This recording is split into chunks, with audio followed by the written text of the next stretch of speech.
Il appartient à un pays qui est premier producteur mondial de cobalt, premier producteur africain de cuivre, producteur de diamants, producteur de zinc. On va arrêter là l'inventaire. Il est à la tête, il est le président de l'entreprise qui a la gestion de l'ensemble de ces minéraux. Il est également le président de la Fédération des entreprises du Congo. Nous recevons aujourd'hui M. Albert Yuma Mulumbi. Bonjour, M. Mulumbi. Bonjour, M. Alain Foucault. Comment peut-on expliquer, vous qui êtes président de la GECAMINE, la Générale des carrières et des mines du Congo, que l'on ait autant de richesses et qu'il y ait autant de Congolais qui vivent avec moins d'$1 par jour? Je pense que c'est la conséquence de mauvais choix ou d'orientations qui ont été dictées fin des années 90, début 2000, quand, à la suite, effectivement, de l'environnement politico-social que vous connaissez, l'État congolais a été contraint, sous le conseil de ses partenaires multilatéraux et même bilatéraux, de céder la majorité des actifs miniers à des partenaires étrangers, sous l'espoir que ça générerait des revenus, comme je dis souvent, du lait et du miel pour le peuple congolais. Ce n'est jamais arrivé. On a envie de comprendre. Quand vous dites les partenaires multilatéraux et bilatéraux, c'est eux qui décident que le Congo doit céder ses richesses à d'autres. Qui sont ces partenaires multilatéraux? Fin des années 90, vous connaissiez la situation politique et sécuritaire du pays. L'État était financièrement exsangue et les entreprises minières aussi du pays étaient techniquement à bout de souffle parce que durant les décennies antérieures, l'État actionnaire, par une certaine boulimie, leur avait privé de ses fonds pour réinvestir, se développer. Et puis elles avaient été toutes contraintes de contribuer aux efforts de guerre d'une façon ou d'une autre. Alors qui sont ces partenaires multilatéraux? Alors, c'est le FMI, c'est la Banque mondiale. Qui décident de céder vos richesses à des entreprises? Qui conseillent, qui vous disent, vous, État congolais, vous n'avez plus les moyens financiers de maintenir et de développer vos actifs miniers. Nous vous conseillons gentiment. Oui, on sait comment on conseille. Voilà, de céder ça à des partenaires techniques et financiers internationaux qui sont spécialisés et qui ont les moyens et ils vont développer ça à votre place. C'est l'erreur fatale qu'on a faite, qu'on ne devrait jamais faire dans nos pays africains. Donc aujourd'hui, à qui appartiennent ces mines-là? Quelles sont ces entreprises qui détiennent finalement la plus importante richesse de ce pays? Quand on dit que la RDC a exporté plus de 1 million de tonnes de cuivre et près de 100 000 tonnes de cobalt, c'est 5 ou 6 entreprises étrangères dans lesquelles, malheureusement, l'entreprise de l'État GECAMINE n'est qu'un actionnaire minoritaire qui n'a quasiment rien à dire. Ah bon? Et donc, aujourd'hui, qu'est-ce qui se passe? C'est que quand l'État était seul avec son entreprise GECAMINE, seul dans le secteur minier, produisait près de 500 000 tonnes par an, et la GECAMINE subvenait à près de 70% à tous les besoins budgétaires de l'État. Mais aujourd'hui, avec plus d'1 million de tonnes exportées, ces entreprises ne contribuent même pas à 17% aux revenus de l'État. Pendant 15 ans, 20 ans, alors que nous avions promis des dividendes pour la GECAMINE, des impôts pour l'État pour nous reconstruire, rien n'est venu. Vous savez pourquoi? Parce que ces entreprises, elles ont pris nos gisements, elles sont allées les donner en garantie à des banques étrangères et elles ont emprunté. Au lieu d'amener des capitaux qu'on nous avait promis, c'est des prêts qu'on nous a amenés à des taux qui dépassaient 10% alors que nous savons qu'ils les avaient à 2 ou 3%. Donc les entreprises à qui on a donné les concessions sont allées gager les mines du Congo auprès des banques. Et ont emprunté alors qu'elles devaient amener des capitaux. Elles ont amené plutôt des prêts. Des prêts à des taux d'intérêt. L'État ne peut rien contre ça. Qui sont ces entreprises? C'est TFM, c'est KCC, c'est Huachi, c'est Sicomine. Toutes des entreprises, si pas occidentales, chinoises aussi désormais. Donc ils tiennent les richesses du Congo aujourd'hui? Ils tiennent les richesses du Congo, d'où effectivement ce paradoxe que les richesses ne profitent pas aux Congolais, mais aux entreprises étrangères, aux filiales de ces entreprises étrangères et aux maisons mères qui commercialisent les productions.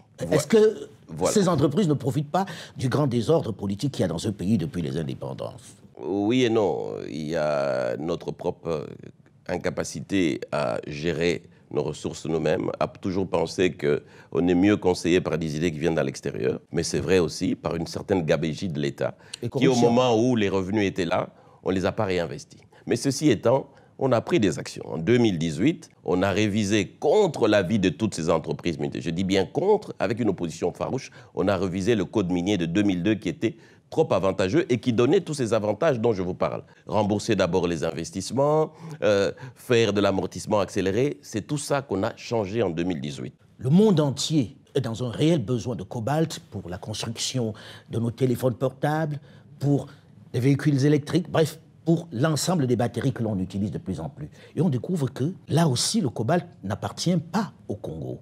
Effectivement, et c'est ça qui me choque moi, quand on parle d'exportation de cobalt, on dit ah, le groupe Glencore a exporté autant, le groupe TFM a exporté autant, Sicomine a exporté autant de cobalt, mais on oublie de citer que c'est le cobalt du Congo et les gisements ont été donnés par une entreprise congolaise, Gécamine. Et aujourd'hui, l'année dernière, on a exporté près de 100 000 tonnes. Quels sont les revenus pour l'État congolais? On va nous dire cette année-ci, oh, l'État congolais va bénéficier de plus ou moins 1,3 milliard, mais sur 15 milliards d'exportations, c'est peanuts.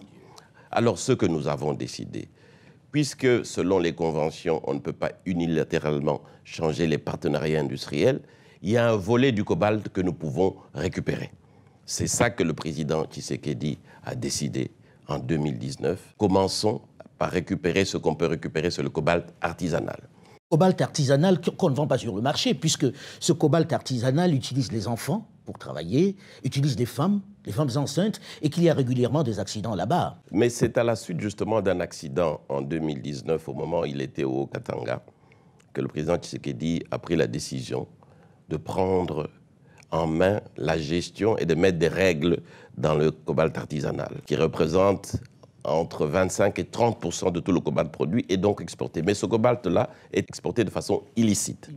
On l'appelle le cobalt du sang. Non, on l'appelle le cobalt sale ou impropre, parce qu'effectivement, à ce moment-là, et ça a entraîné une mauvaise réputation pour l'État congolais. Il y a des morts, et les gens travaillent dans des conditions inacceptables. Et ce qui a été décidé en 2019, sur les orientations du président Tshisekedi données au Premier ministre, de travailler avec la Gécamine et son cabinet pour mettre en place une structure qui va maintenant réglementer l'exploitation du cobalt artisanal avec 3 conditions essentielles.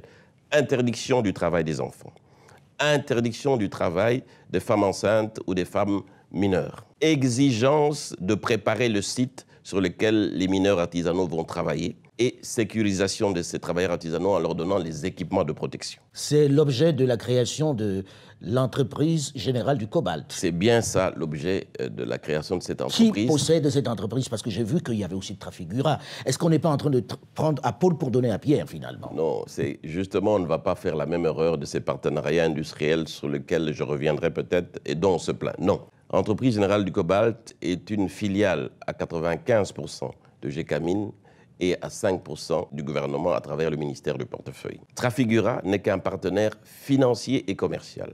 C'est-à-dire que Trafigura nous prête l'argent pour démarrer et structurer les activités et nous le rémunérons pour trouver des clients pour EGC. Mais le vendeur de ce cobalt, ça sera EGC qui décidera parmi les 4 ou 5 clients. Du cobalt. Voilà. Si Trafigura nous présente 4 ou 5 clients, je dis par exemple Tesla, BMW ou Samsung, qui fabrique les véhicules électriques. C'est EGC qui dira, je suis d'accord, mais à telle condition. Et le produit de cette exportation reviendra 100% au Congo. C'est ça la grosse différence. Si nous appliquons très bien ce que nous venons de prendre comme mesure sur le cobalt, nous pouvons dégager sur une année 2 à 3 milliards de recettes supplémentaires et on peut faire venir d'autres partenaires pour créer un fonds souverain dès la première année de 5 à 6 milliards. Ce fonds souverain devrait être constitué par une structure indépendante et de personnalités indépendantes, avec des projets qui ont été présentés par le gouvernement, dont des projets d'infrastructure, validés par l'Assemblée nationale pour qu'on ait les moyens nous-mêmes de commencer à financer nos projets d'infrastructure avant d'entendre que ce soit les partenaires multilatéraux qui arrivent. Ils ne développeront jamais notre pays et ils ne financeront pas nos infrastructures. Vous êtes élu pour la 6e fois à la tête de la Fédération des entreprises du Congo. 6 fois déjà à la tête de cette structure qui est plutôt particulièrement puissante. On vous voyait partir il y a peu de temps, certains se disaient il était proche de Joseph Kabila, c'était un très très proche de Joseph Kabila. Maintenant que la politique a changé, il va tomber. Vous avez changé de camp, vous vous êtes rapproché de Félix Tshisekedi, vous avez traversé, comme on dit ici au Congo, pour rejoindre le camp de l'Union sacrée. Le camp de la FEC, c'est le camp de l'économie nationale, c'est le camp du développement. C'est ça le seul camp de la FEC. Et la FEC est un partenaire privilégié du gouvernement, parfois critique, parfois même sévère, quand les décisions ne vont pas dans le sens de l'économie de ce pays. La FEC est totalement apolitique. Donc la FEC n'a pas à être à gauche ou à droite. La FEC travaille avec le gouvernement en place, mais à condition qu'on règle les deux goulots d'étranglement majeurs, la réforme fiscale et la réforme du secteur judiciaire. On a pensé à un certain moment donné que, vu votre proximité avec Joseph Kabila, vous aurez du mal à travailler avec ceux qui arrivent et que peut-être que vous êtes allé à la soupe, comme certains disent. Est-ce que Albert Youma, aujourd'hui, est à l'Union sacrée? Albert Youma n'est ni à l'Union sacrée, ni allé à la soupe quelque part, parce qu'Albert Youma est d'abord un opérateur économique qui a été élu par ses membres. Donc le président Lafec n'est pas nommé, ni par... Oui, mais on connaît les conditions qu'il y a eu dans les élections cette année. Il y a eu quelqu'un d'autre qui a failli prendre votre place, et puis il y a eu une intervention de la justice pour qu'on vous rétablisse. Ça veut dire qu'il y a quand même des jeux politiques. Non, il n'y a eu aucun jeu politique. Il n'y a eu qu'une seule élection le 26 novembre qui avait réélu Albert Youma. Tout le reste, c'était de la mascarade. Et la justice n'a fait que rentrer dans le droit de l'élection qui avait eu lieu le 26 novembre. Dernière question, est-ce qu'avec le désordre politique qui règne dans ce pays, avec cette instabilité, c'est envisageable, ce type de projet, est-ce qu'on n'est pas condamné avec des politiques qui sont très très instables dans ce pays? Je suis déjà très content de la passation pacifique qu'il y a eu en 2018. Vous savez, c'est la première fois dans ce pays qu'un président sortant passe le flambeau à un président entrant. C'est un signal fort que peut-être l'instabilité est terminée en République démocratique, parce que nous, les hommes d'affaires, on a besoin de paix et de stabilité. Moi, je passe mon temps à faire de l'économie et à dire que c'est ça la priorité des priorités. Je ne cesserai pas de le dire. Mais j'ai confiance qu'on a commencé une première étape. On a une transition pacifique. Les gens comprennent que tout peut se faire autour d'une table dans des négociations. Et je crois à ça. Et j'encourage les politiques à ça. Merci Albert Youma. Cet entretien est à présent terminé. L'actualité continue sur France 24.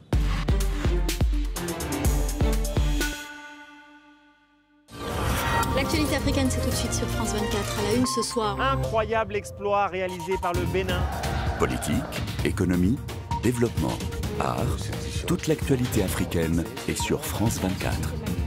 Sur le terrain, nos journalistes interviennent dans chaque pays, dans chaque région, pour témoigner de l'émergence d'un continent aux richesses inégalées. L'Afrique, c'est une histoire que nous écrivons ensemble pour vous sur France 24. Restez avec nous, l'Afrique continue sur France 24. Liberté, égalité, actualité.